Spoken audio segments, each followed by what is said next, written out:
அஸ்ஸலாமு அலைக்கும் வரஹ்மத்துல்லாஹி வபரகாத்துஹு.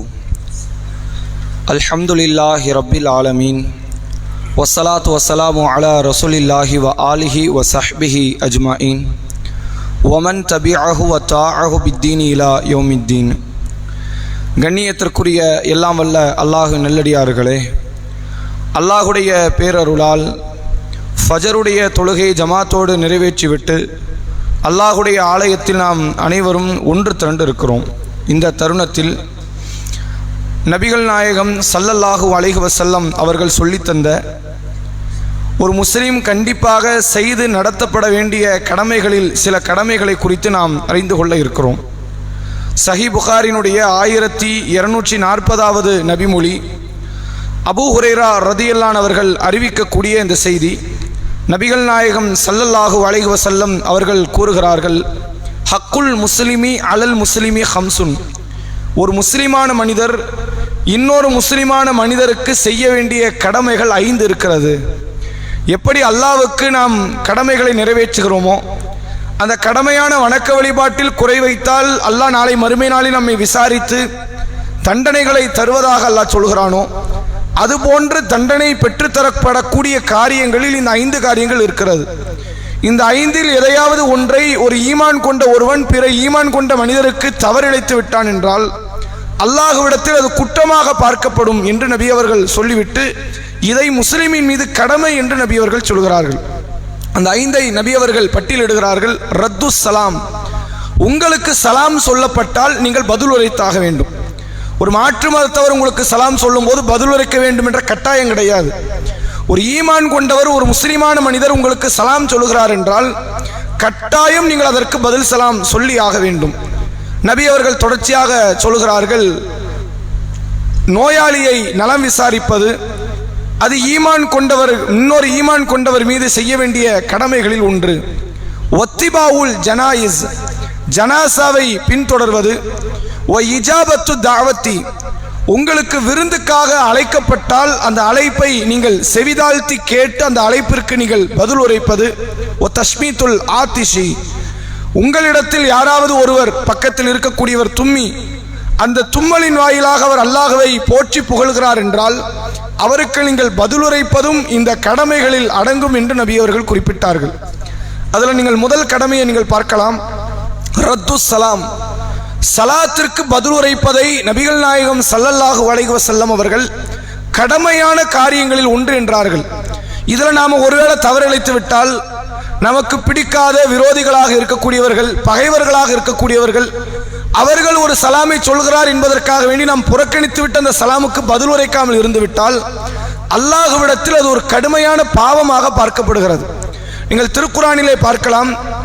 சூரா நிசா என்ற 4வது அத்தியாயம் 86வது வசனத்தில் அல்லாஹ் பேசுகிறான், வைதா ஹுய்யித்தும் பி தஹியத்திஹிம், அவர்களில் ஒருவருக்கு சலாம் சொல்லப்பட்டால், ஒரு வாழ்த்து கூறப்பட்டால், ஃபஹய்யு பி ஹஸன மின்ஹா, அதைவிட அழகிய முறையில் நீங்கள் அதற்கு பதில் கொடுங்கள்.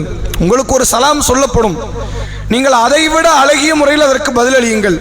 அவு ருத்தூஹா, அல்லது அது போன்றாவது நீங்கள் அதற்கு பதிலளியுங்கள். இன்னல்லாஹ கான அலா குல்லி ஷைஇன் ஹசீபா, எல்லாவற்றையும் அல்லாஹ் கணக்கெடுத்து கொண்டிருக்கிறான். இந்த சலாம் தானே அல்லாஹ் விட்டுற மாட்டான். இந்த சலாத்தை என்றைக்கு உங்களுக்கு கடமையாக்கினானோ, அதற்கு பதிலளிப்பதை உங்களுக்கு எப்போது அல்லாஹ் அதை ஃபர்லாக்கினானோ அதில் இருந்து இது கணக்கெடுக்கப்படுகிறது. சாதாரணமாக ஒருவர் சலாம் சொல்லிவிட்டு சென்றிருப்பார். அவர் உங்களுக்கு பகைவராகவோ விரோதியாகவோ கூட இருக்கலாம்.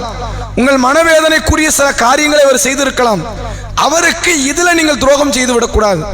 அவர் சலாம் உரைத்தார் என்றால் அந்த சலாமுக்கு நீங்கள் பதில் உரைத்தாக வேண்டும்.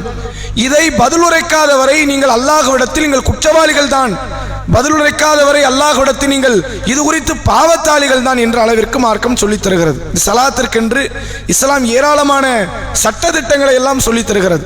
எந்த அளவிற்கான சட்டத்திட்டம் என்றால், நபிகள் நாயகம் ஸல்லல்லாஹு அலைஹி வஸல்லம் அவர்கள் சொல்கிறார்கள், நடந்து வரக்கூடியவர் நின்று கொண்டிருப்பவருக்கு சலாம் சொல்லட்டும், நின்று கொண்டிருப்பவர் அமர்ந்து கொண்டிருப்பவருக்கு சலாம் சொல்லட்டும், வாகனத்தில் இருப்பவர் வாகனத்தில் இல்லாமல் வாகனத்தில் பயணிக்கக்கூடியவர் வாகனத்தில் இல்லாத நபர்களுக்கு சலாம் சொல்லட்டும் என்று அல்லாஹ்வுடைய தூதர் அவர்கள் சொல்லித் தருகிறார்கள். இந்த சலாத்திற்கு அதிகப்படியான முக்கியத்துவத்தை மார்க்கம் சொல்கிறது. ஒரு முறை நபிகள் நாயகம் ஸல்லல்லாஹு அலைஹி வஸல்லம் அவர்கள் அருகில் ஒரு நபித்தோழர் வருகிறார். அஸ்ஸலாமு அலைக்கும் என்று சொல்லி அமர்கிறார். ரசூல்லா சொன்னாங்க அஷ்ர் 10 என்று சொல்கிறார்கள்.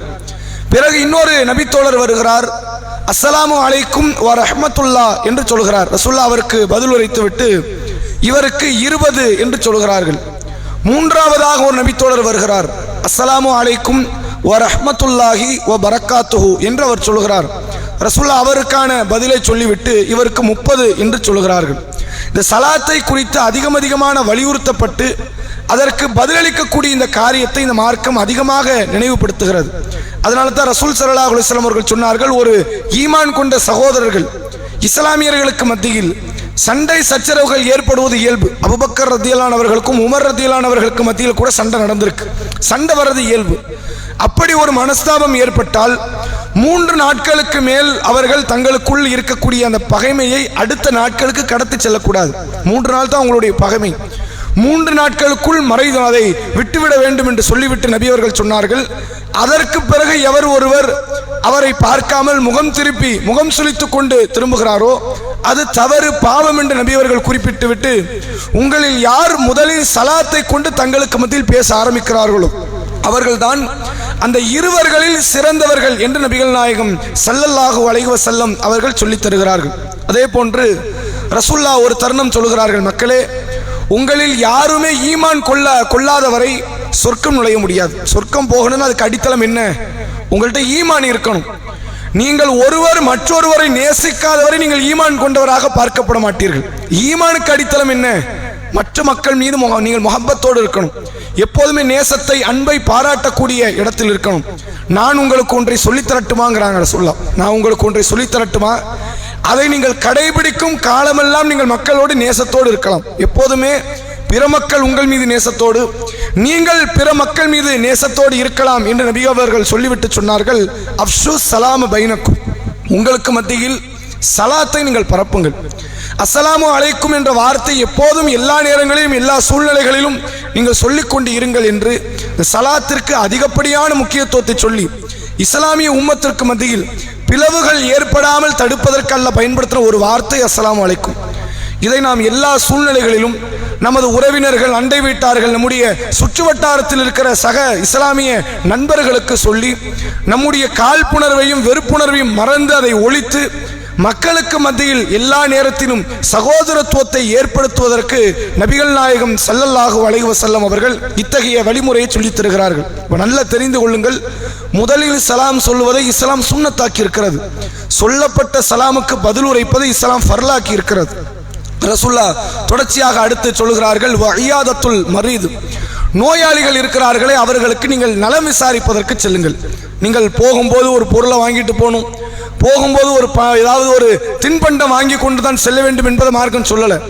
ஒருவர் நோயாளி என்று இருக்கிறார் என்றால் குறைந்தபட்சம் அவரை சென்று சந்தித்து ஒரு சலாத்தை சொல்லி அவர்களுக்கு ஆறுதலான சில வார்த்தைகளை, மனநிறைவு தரக்கூடிய சில வார்த்தைகளை பிரார்த்தனை வாயிலாக வெளிப்படுத்துவதை இஸ்லாம் கடமையாக்கி இருக்கிறது. நபி அவர்கள் ஒரு தருணம் சொன்னார்கள், மக்களே, சொர்க்கத்தில் ஹுர்ஃபா என்ற ஒரு காரியம் இருக்கிறது, உங்களுக்கு தெரியுமான்னு கேட்கிறாங்க. சஹாபாக்கள் தெரியாதுங்கிறாங்க. நபி அவர்கள் சொன்னார்கள், சொர்க்க கனிகளை பறிப்பதற்கு பேர் தான் ஹுர்ஃபா. யார் நோயாளிகளை நலம் விசாரிக்க செல்கிறாரோ அவர் திரும்பி வருகிற வரை சொர்க்கத்தினுடைய கனிகளை பறித்துக் கொண்டிருக்கிறார். அப்ப என்ன அர்த்தம்? தனக்குரிய இடத்தை சொர்க்கத்தில் அவர் தக்க வைத்துக் கொண்டிருக்கிறார். நோயாளியை நலம் விசாரிப்பதற்கு இஸ்லாமிய மார்க்கம் சொல்லி தந்த வழிமுறை. இப்ப எல்லா நாட்களும் சென்று அவங்களை சந்திக்கணும் மார்க்கம் சொல்லல. ஒரு நோயாளி இருக்கிறார், தினம் தினம் போய் பார்க்கணும், அப்படி கிடையாது. நமக்கு நெருங்கிய நபர்களில் ஒருவர் நோயாளியாக இருக்கிறார் என்றால் அவர்களை அடிக்கடி சென்று சந்தித்து அவர்களுக்கு தேவையான ஏதாவது ஒரு சில ஒத்தாசைகளை, ஒரு சில தேவைகளை நிறைவேற்றக்கூடிய இடத்தில் நாம் இருந்து அவர்களுக்கு பிரார்த்தனை செய்து அவர்களுக்கு நாம கூட இருக்கிறோம், இங்க கவலைப்படாதீங்க, அல்லாஹ்வுடைய அருளால நாங்க உங்களுக்கு ஏதாவது உதவிகளை செய்கிறோம் என்ற ஒரு நம்பிக்கை விதைப்பது இருக்கிறதே, இது ஒரு முஸ்லிம் இன்னொரு முஸ்லிமுக்கு செய்ய வேண்டிய கடமை என்று நபி அவர்கள் குறிப்பிட்டார்கள். அதே போன்று அல்லாஹ்வுடைய தூதர் அவர்கள் மூன்றாவதாக சொன்னார்கள், ஒத்திபாவுல் ஜனாயிஸ், ஒரு மனிதர், ஒரு முஸ்லிமான ஒருவர் மரணித்து விட்டார். அவர் எந்த கொள்கையில் இருக்கலாம், எந்த மொழி பேசக்கூடியவராக இருக்கலாம், எந்த நாட்டுக்காரராக இருக்கலாம், ஒரு முஸ்லிமான மனிதர், அல்லாஹ்வை ஏற்றுக்கொண்ட, மறுமையை ஏற்றுக்கொண்ட, முஹம்மது ஸல்லல்லாஹு அலைஹி வஸல்லம் அவர்களை ஏற்றுக்கொண்ட ஒரு மனிதர் மரணித்து விட்டார் என்று செய்தி தெரிந்தால் உங்களுடைய பக்கத்தில் போனா போதும். தொலைதூரத்தில் உள்ளவர் நீங்க தேடி போன்னு மார்க்கம் சொல்லல. உங்கள் அருகில் இருக்கக்கூடிய ஒரு நபர், ஒரு முஸ்லிமான மனிதர் மரணித்து விட்டார் என்றால் கண்டிப்பாக அவர்கள் ஜனாசாவில் நீங்கள் கலந்து கொள்ளுங்கள். ஜனாசாவில் கண்டிப்பாக நீங்கள் பங்கெடுத்தாக வேண்டும். அவர்களை பின்தொடர்ந்து செல்லுங்கள். அந்த ஜனாசா அடக்கம் செய்யப்படுகின்ற வரை நில்லுங்கள். என்ன காரணம் தெரியுமா? நீங்க யோசிச்சு பாருங்க. மற்ற மதத்தவர்கள், மாற்று கொள்கையில் உள்ளவர்கள், வேறு வேறு கோட்பாடுகளை, சித்தாந்தங்களை எல்லாம் ஏற்றுக்கொண்டிருப்பவர்களுடைய நிலைமை, ஒரு திருமண வீட்டுக்கு ஆயிரக்கணக்கான பேர் கூடுவாங்க. வேற வேற முக்கியமான நிகழ்வுகளுக்கெல்லாம் பல ஆயிரக்கணக்கான பேர் சொல்லாமல் கூட வருவார்கள். இந்த இறப்பு செய்து நான் ஏன் போகணும் அப்படிங்கிற மனநிலையில முக்கியஸ்தர்கள் இறந்தால் மட்டும்தான் அங்க கூட்டத்தை நீங்க பார்க்க முடியும். முக்கியஸ்தர்கள் அல்லாத நபர்கள் யாராவது இறந்திருந்தாங்க, ஒரு செல்வந்தர் அல்லாத ஒரு ஏழை, ஒரு கல்வியற்றவர் ஒருவர் மரணித்து விடுகிறார் என்றால் ஒரு 50 பேர் 20 பேர் கூட அங்க மாற்று மதத்தில் உள்ளவர்களுடைய பிரேத ஜனாசாவினுடைய அந்த நல்லடக்கத்திற்கு அவர்கள் கலந்து கொள்ள மாட்டார்கள். இஸ்லாம் என்ன சொல்கிறது என்றால், நீ கலந்து கொள்ள வேண்டிய அவசியம் இங்கதான் இருக்கு. நம்ம ஆட்கள் கல்யாண வீட்டில் கலந்து கொள்வதை தேவை என்பதை போன்று நினைத்துக் கொண்டு அழைப்பு வரலையேன்னு துடிதுடித்துக் கொண்டிருப்பாங்க. அழைப்பு வந்துட்ட குடும்பத்தோடு போய் கலந்து கொள்வார்கள். இஸ்லாம் எதில் கலந்து கொள்ள கடமையாக்குகிறது? ஜனாசால கலந்துக்குங்க. ஏனென்றால் இந்த நேரத்தில் தன் கணவனையோ மனைவியையோ குடும்பத்தாரையோ தந்தையையோ ஏதோ ஒரு உறவை இழந்து விட்டு அந்த குடும்பத்தார்கள் பாதிப்புல இருக்கிறாங்க.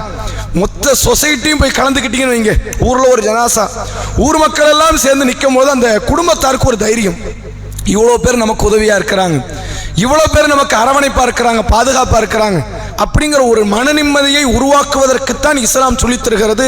ஜனாசா வீடுகளில் கலந்து கொள்ளுங்கள். ரசூலுல்லாஹ் அதுக்கு நன்மைகள் அதிகமான காரியத்தை எல்லாம் சொன்னாங்க. யார் ஜனாசாவை பின்தொடர்ந்து செல்கிறாரோ அவர்களுக்கு 1 கீராத் நன்மை. யார் ஜனாசா அடக்கம் செய்யப்படுகின்ற வரை கலந்து கொள்கிறாரோ, அந்த சபையில் இருக்கிறாரோ, அவருக்கு 2 கீராத் நன்மை. அடக்கம் செய்யப்படுகின்றதுக்கு முன்னாடி வரைக்கும் வருவது என்பது அந்த குடும்பத்தாருக்காக போறது, அப்படித்தானே?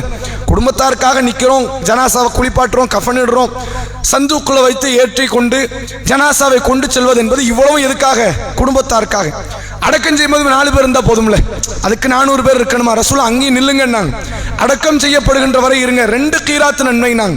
ரசூலுல்லாஹ் கிட்ட சஹாபாக்கள் கேட்கிறாங்க, அல்லாஹ்வுடைய தூதரே, ஒமல் கீராத்தான், 2 கீராத்னா என்ன அர்த்தம்? நபி அவர்கள் சொன்னார்கள், ஜபலைனில் அலீமை, மகத்தான 2 மலைகள் தான் 2 கீராத். 1 கீராத்னா ஒரு பெரும் மலை அளவிற்கு அல்லாஹ் நன்மை தருகிறான். ஏன் அடக்கம் செய்யப்படுகின்ற வரை அந்த சபையில் இருக்கணும்?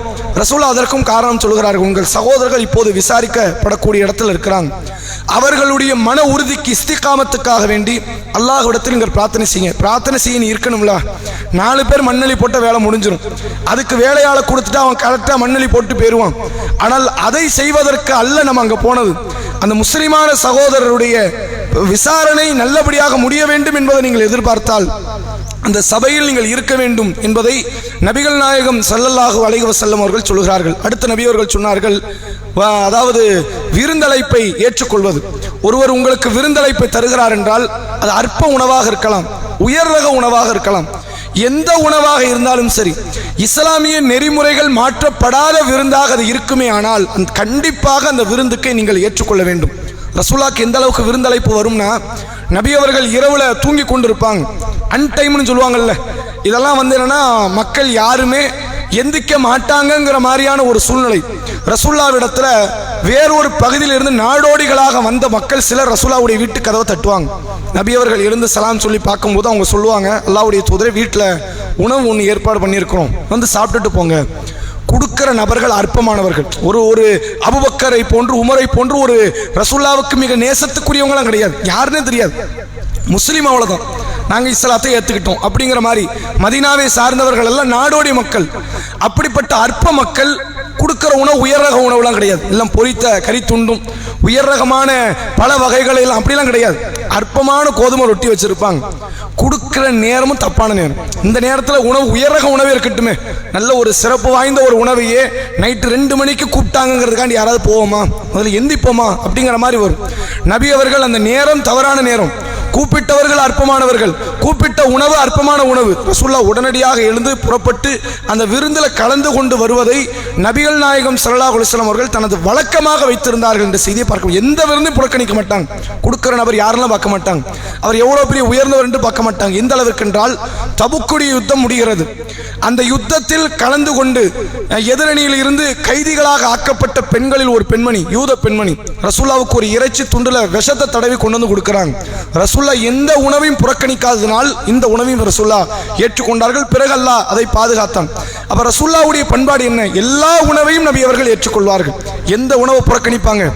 இந்த உணவில் நான் கலந்து கொண்டால் ரப்பிடத்தில் மாட்டுவேனா, நான் கண்டிப்பாக தண்டிக்கப்படுவேன், குற்றம் பிடிக்கப்படுவேன், அந்த உணவு வேண்டாம். அது கொடுப்பது தன் மகளாகவே இருந்தாலும் சரி, என்னுடைய ஈரல் துண்டினுடைய ஒரு பாதியாக பார்க்கப்படக்கூடிய ஃபாத்திமாவின் விருந்தாக இருந்தாலும் சரி, அல்லாஹ்வுடைய தூதர் அவர்கள் அதை புறக்கணித்திருக்கிறார்கள் என்ற செய்தியை பார்க்க முடிகிறது. நபி அவர்கள் தொடர்ச்சியாக இறுதியாக சொன்னார்கள், வத்தஷ்மீத்துல் ஆத்திஷி, ஒரு மனிதர் தும்மல் ஏற்பட்டு தும்முகிறார், அவர் அல்லாஹ்வை புகழ்கிறார் என்றால் யர்ஹமுக்கல்லாஹ் என்ற வார்த்தையை அவரை நோக்கி சொல்லுவதை இஸ்லாமிய மார்க்கம் கடமை என்று சொல்கிறது.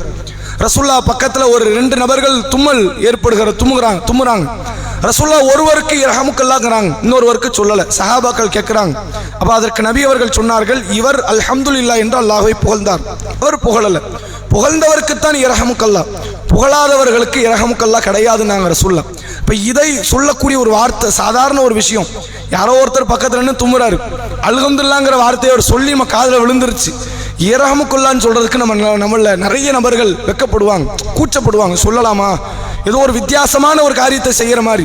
அதாவது ஒரு காலத்துல சலாமே சொல்லாம திடீர்னு சலாம் சொல்லும்போது அதை வித்தியாசமா பார்த்த மக்கள் இன்னைக்கு யர்ஹமுக்கல்லாஹ் என்ற வார்த்தையை சொல்வதை ஒரு வித்தியாசமாக பார்க்கிற ஒரு மனநிலை. ரசூல் ஸல்லல்லாஹு அலைஹி வஸல்லம் அவர்கள் அவருக்காக கேட்கப்படுகிற பிரார்த்தனையாக இதை காட்டித்தராங்க. அல்லாஹ் உங்களுக்கு ரஹமத்து செய்யட்டும், அருள் புரியட்டும், இரக்கம் காட்டட்டும்ங்கிறது அந்த வார்த்தைக்கான அர்த்தம். நபி அவர்கள் சொன்னார்கள், நீங்கள் பிற முஸ்லிமுக்காக துவா செய்தால் உங்களுக்காக வேண்டி வானவர்கள் துவா செய்கிறார்கள். இந்த யர்ஹமுக்கல்லாஹ் கூட அந்த ஒரு சாதாரண வார்த்தை, அது கூட அல்லாஹ்வால் வானவர்களை கொண்டு நமக்கு பிரார்த்தனை செய்யப்படுகிறது என்பதை நாம் புரிந்து கொள்ள வேண்டும். இதுதான் இஸ்லாமிய மார்க்கம் ஒரு முஸ்லிம் இன்னொரு முஸ்லிமுக்கு செய்ய வேண்டிய கடமைகள் என்று குறிப்பிட்டார்கள். என்ன கடமைன்னு சொல்லலாமா? 5 கடமையும். சலாத்திற்கு பதில் அளிப்பது, கொஞ்சம் வரிசையா சலாத்துக்கு பதில் அளிப்பதுக்கு அப்புறம் என்னது? நோயாளிகளை சந்திப்பது, ஜனாசாவை பின்தொடர்வது, விருந்தழைப்பை ஏற்றுக்கொள்வது, தும்மியவருக்கு பதில் உரைப்பது. இந்த 5 காரியமும் ஒரு முஸ்லிம் இன்னொரு முஸ்லிமுக்கு செய்ய வேண்டிய கடமை என்று நபி அவர்கள் சொன்னார்கள். அதனால் இந்த கடமையில் அதிக கவனத்தோடு இருந்து நாம் நம்முடைய மறுமை அமல்களை சீரமைத்துக் கொள்வோம். வாஹிரு தஅவானா அல்ஹம்துலில்லாஹி ரப்பில் ஆலமீன். அஸ்ஸலாமு அலைக்கும் வரஹ்மத்துல்லாஹி வபரகாத்துஹு.